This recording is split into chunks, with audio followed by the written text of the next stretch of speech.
Welcome to my channel. This is Bruce the Boss, and today's topic is corporate communism as brought to us by Congresswoman Marjorie Taylor Greene. But before we get into it, please don't forget to subscribe to this channel, like this video, comment on this video. Your interactions on this channel goes a long way, and your subscriptions also go a long way with telling YouTube and big tech in general that they cannot control the narrative. They cannot silence us, as YouTube nuked my previous channel as I was inching ever so closely to 1,000 subs to become part of the partnership program for merely questioning, not putting out any conspiracy theories, but rather merely questioning the one singular narrative that they wanted to maintain during the pandemic. I just opened up dialogue and they said, nope, we're going to nuke you and do it as you're a small channel so that hopefully no one would even notice. So your subscriptions would be a big middle finger or Molotov cocktail to the system that is trying to control the narrative, control the conversation of what it is you're allowed to hear and or discuss. So subscribe to this channel, like this video, comment on this video to beat the algorithm that is trying to suppress and or control the narrative. Now, let's get into the topic of corporate communism. So I'll go ahead and play this video and then we'll discuss it shortly thereafter. So here's the video in which Marjorie Taylor Greene, Congresswoman of the 14th District of Georgia, brought up and discussed. Let's roll. Large corporations The military-industrial complex is a major issue. So I have a term for that. I call it corporate communism. Corporate communism destroys small businesses in America, and I have a very good example from my district. They destroy the small businesses, and the corporations gain all the control, and they can't be defeated. And they do the bidding of the government, like they're doing. Biden's saying, oh, the government's not going to mandate vaccines, but the big corporations are doing it. Corporate communism, they're putting the policy in place through their businesses on their employees and on their customers, like we've seen with the airlines. Now, you heard it right there from her as it pertains to what corporate communism is. I've discussed this in previous videos. Go ahead and check them out, whether it be the ones on the Biden administration and White House working way too closely with social media in such an uncomfortable way, and also them potentially working with cell phone carriers in order to control and censor content and information that goes against their narrative and their talking points. But on the topic of corporate communism, what do you do when the government or branches of the government are using corporations to enact policies that they themselves cannot enact? Now, I'm going to take it one step further, and I would say that any individual that genuinely believes that their politicians, their elected officials, truly are looking out for their best interests and really care about them are usually the same people who believe that strippers or exotic dancers, whatever you want to call them, actually like and care about them for who they are. I mean, unless if that dancer is going home with you at the end of the night, they're just there for your money and tips. But I say that because I truly believe, and it's been proven in too many numerous cases, that these politicians, their primary, no matter how good their intentions were going into it, their primary loyalties and concerns are to their corporate donors. Why? Because these politicians need, it's required of them to raise tens of thousands of dollars every single week, if not every single day, for their campaign. Because if they don't have the campaign money, they don't win elections, they don't get the TV ads, they don't get the billboard spots and or the other advertising, because all of that costs a lot of money. They need to raise money in order to advertise, to get their message out. They need to raise tens of thousands of dollars every single week, in some cases every single day, hundreds of thousands of dollars every single month, millions of dollars for their campaigns. And we've seen even the higher level of office you get, the more money you need to raise. We've seen in the past couple of presidential elections that they even reached the $1 billion mark per candidate, not even combined, but rather I believe it was, and it started with Obama and Mitt Romney, $1 billion were raised for each of their respective campaigns. It was then continued with Trump and Hillary for the most part. Where do you think they're getting this money from? They're not getting it from South Central, they're getting it in Beverly Hills. So they're voting them in the Senate and in the Congress the way they want them to, and these politicians to send them the bill. Don't try to act as though WikiLeaks, how many people try to act like the WikiLeaks never happened, that Hillary's emails were never released, and that they were never actually verified to be 100% accurate and coming straight from her email. And there was one particular email that I'm referencing where she literally was caught saying in a transcript of a secret meeting she had with her corporate donors, stating that it's important for us as politicians to have a public persona and perspective and a private one. In other words, saying we'll lie to the public as to what our positions are and what our intentions are, and we'll tell you the truth because you're the ones financing our campaigns. In fact, let's take a look at Cory Booker, a man who was heralded as a man of the people, a man who was painted as some sort of superhero who goes into burning buildings to save little girls, and therefore he must be a man of the people. He represents us. And yet the same person who tries to pretend that he's an advocate for the individuals, both in his district of New Jersey, or his state of New Jersey that he supposedly represents, but also all over the country, when it came to trying to lower prices for necessary prescription drugs and or medications that individuals need to take, like EpiPens, and tried to regulate big pharma on these price gougings, he voted no. Cory Booker, when the topic of trying to hold big pharma accountable to lower some of these prices, Cory Booker, when the bill came up, he said no. He voted no, and it just so happens, it's no coincidence that Cory Booker got anywhere from $400,000 to a little over $500,000 in campaign funds from Big Pharma over the years. He owes them. They own him. A lot of these politicians might as well be like NASCAR drivers and have painted on their suits or outfits all of their political donors so you can know where their loyalty lies. Again, when it came down to the people and making more affordable drugs for the people he supposedly represents, Cory Booker said no, protecting his corporate financiers, Big Pharma, again. So that's true for most politicians. Marjorie Taylor Greene may be no different. I have to look into her finances to prove otherwise, but otherwise going into the idea that in order for her to run, she needs the campaign funds from certain individuals, so she needs to represent them. But I digress. We already know, therefore, that a lot of these politicians work for these corporations. The corporations set the agenda more so, or say this is what we need, and the politicians will set out or create the bills to help them out. They may pretend like it's for the people. I remember there was this big package back in 2011 that Obama signed that was made to look like it was going to help farmers, for instance, in farmer subsidies. Meanwhile, Monsanto's was getting kickbacks buried into that same bill in the tunes of millions of dollars. And people aren't peeping what's actually being funded in some of these bills or what secretly is included in it. So I digress a little bit, but we do know that these corporations more or less are running governments because they're the ones funding them. But what happens when the people in these corporations are so in sync with the politicians and their agenda that they are doing the bidding of the government or doing what they know the government can't do? I've done topics on this before as it pertains to censorship in the media. A lot of people tried to say on the left, just because it wasn't affecting them as much, that it's not censorship when it's a private company, they have the right to do it. That's flat out wrong. Go look it up. The definition for censorship is never ever predicated on the government being the perpetrators. Censorship by definition only means silencing certain voices. It doesn't matter who does it, the government and or private companies. And then what happens when a handful of these companies own over 90% of the entire market share, and they're all working in unison, not for their quote unquote community or for the best of their community, but based upon their own political biases and or views, you're pretty much shut out of the market. That's censorship of a grave level. You know, there's no way you can say that a Odyssey and or Parler, for instance, unfortunately are on the same level and or have the same influence and their share in the equal share in the market as say a Facebook, Instagram, YouTube, Twitter.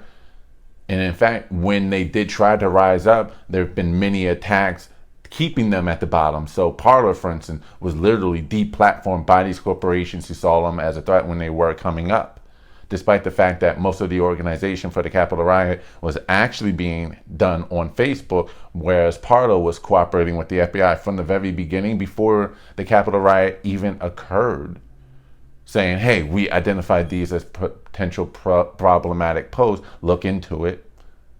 So they were doing their part for the few comments that they were able to catch, but the overwhelming majority of organization was happening on Facebook, yet Facebook gets a pass. Censorship is real. It's just not illegal unless if it's done by the government. It's not an infringement on your First Amendment rights, literally, if it's not being done by the government. But what happens when the government is using these corporations as a proxy to execute their agenda? Or what happens when these corporations are actually the ones setting the agenda and are working in unison with the government to get certain things done? Now, Marjorie Taylor Greene is talking about it too in the bigger picture as it pertains, for instance, for these vaccines. Whereas while the federal and or state and local governments may not be able to mandate it for anyone other than state and or federal employees, and that's what the route they're trying to go. But if they really are trying to push a mandatory vaccine agenda, while they'll do it through the federal and state local agencies, since they're one of the largest employers in the country, they're also very heavily dependent on these corporations to help them out to get to the vaccination numbers that they want, by using these companies to say, hey, I need you to make this mandatory for your employees. So we're seeing it with, I believe, United Airlines just announced it. We saw it with Shake Shack saying we're going to make it mandatory for all of our, not just employees, but also customers. So they're taking it one step up a notch and saying we're going to require vaccine passports for our customers as well. You know, we're seeing with CNN instituting this new policy and even firing about 3 of their own employees who came into the CNN office building, I believe in Atlanta, if not one of their other satellite offices, who had not been vaccinated. So you see these corporations are coming down really hard. Who else? Facebook, I believe, is coming down hard on their employees with mandatory vaccinations. So we're seeing all of these corporations saying, okay, you must get vaccinated in order to stay employed. So since the government can't do it, they're using these corporate entities to push their agenda. What happens when they're working that close hand in hand? I talked about this again in some of my previous videos. You can go check it out as far as the dangers as it pertains to censorship, because again, we've seen the Biden administration be so bold as to say they are actively working with social media to flag accounts and to censor certain accounts. They may not be doing it on their end themselves, but they're reaching out to Facebook, to Mark Zuckerberg, or to Jack Dorsey of Twitter, and or the corporate execs there here in YouTube, and say, hey, this is problematic information or dialogue. We need you to shut this down. And then they comply. What happens when these corporations' agendas are lockstep with a particular political ideology, and these corporations become a branch of government in their own right in terms of their level of power and influence? So you're just using one entity to do what you can. They're actually like a proxy government or a proxy arm of the federal government to push its mandates. She's not wrong in that. And it is bad. It is wrong to have this backdoor attempt at fascism, Marxist policies, and or communism to force compliance, to say you cannot work unless if you do X, Y, and Z. I truly believe, as Tim Pool has once said numerous times, we may be in a what is referred to as a cold civil war in this country. It's become extremely split, and I may do a different video on this, between those who are vaccinated versus unvaccinated, as you're seeing many states take polar opposite positions as it pertains to this. But it's getting really, really serious when you have corporations taking it one step further and saying, okay, you have to do this. And that policy is lining up with the federal government. And there's really no science behind it, because how does it make sense, for instance, when we know that the numbers for children, for instance, their risk is low, not non-existent. They can still catch it, transmit it to other individuals. They can even potentially get sick. but the numbers are extremely low, very anecdotal. And you can't argue that based upon the numbers, because the numbers don't lie. Go to the CDC's own website. You'll see that out of, for instance, all of the hospitalizations that are around the country, kids under the age of, and even teenagers, so teenagers and young kids, preteen, prepubescents, make up 1.7% of all hospitalizations. So it's not a literal zero, but is statistically extremely low, and yet they're going over the top with a lot of these policies to pretend as though it's for the better interest. And it makes me wonder too, if these corporations are taking this route, what if they represent the rare cases, because there are cases, but what if they represent that rare anecdotal case of a adverse side effect to getting the jab? Makes me wonder, could it be considered workman's comp and or workplace injury if it's being mandated by your corporation to take it? Otherwise you get fired. And if you get an adverse reaction, could you then sue since you can't sue the pharmaceutical companies, since they get immunity for whatever reason, you would think that if your product was so great, you can stand behind it without needing to fear litigation and should be able to prove why it wasn't your product. But if you can't go to sue them, you should be able to sue the employer for forcing it upon you, especially considering that it hasn't even been FDA approved yet. It's only been approved for emergency use, but it just makes me wonder. But I believe Marjorie Taylor Greene was right as it pertains to, we need to watch out for these companies that are using this as a backdoor way to implement policies that the government knows that they can. They know that the government cannot censor what you say, otherwise it's a violation of the First Amendment. So they're using social media companies like Facebook, Twitter, YouTube to censor commentary that they don't like, and they wonder why people are hesitant. They're using, and they're talking about using cell phone carriers to censor what you message via text. We see them doing that, and now we're seeing these corporations also, again, enacting policies that the government themselves cannot necessarily enact on their own. So you're seeing United Airlines enacting a singular policy for their employees. You're seeing CNN, social media networks like Twitter and or Facebook and or Google requiring certain things of their employees. You're seeing Shake Shack take this hard stance for, I believe, their stores or restaurants across the country, and we'll see how that plays out in terms of the success. It's way too early to tell, because he just made that announcement a little over, the CEO or owner of Shake Shack, a little over a week ago. So we'll see how that plays out in the long run. But there is a war being waged right now. Marjorie Taylor is not wrong in that a lot of these policies are being backdoored through corporations that the government themselves are unable to do. We'll see if the people here in the United States will at some point fight back in the same way that the people in France, Italy, and the United Kingdom, and even parts of Australia like Melbourne, where the worst of some of these policies are being enacted. We'll see if Americans start to fight back, or do they bend the knee. I find it really funny that we praise and celebrate movies like Star Wars or V for Vendetta, where you can see the main antagonists, these forces in governmental power, use certain methods in order to obtain unlimited power and steal certain rights away. And they say they do it for your safety, your betterment, for the galactic empire as a whole, or for the nation as a whole. Otherwise this is or that's going to happen. And then we villainize them, and we see what happens. We praise the heroes, the protagonists of these films, you know, like in The Matrix, Neo, Morpheus, and the rest of the crew of the Nebuchadnezzar. We praise the resistance in Star Wars, Luke, Leia, Han Solo. We praise, again, V for Vendetta, and what was her name, Evie Hammond.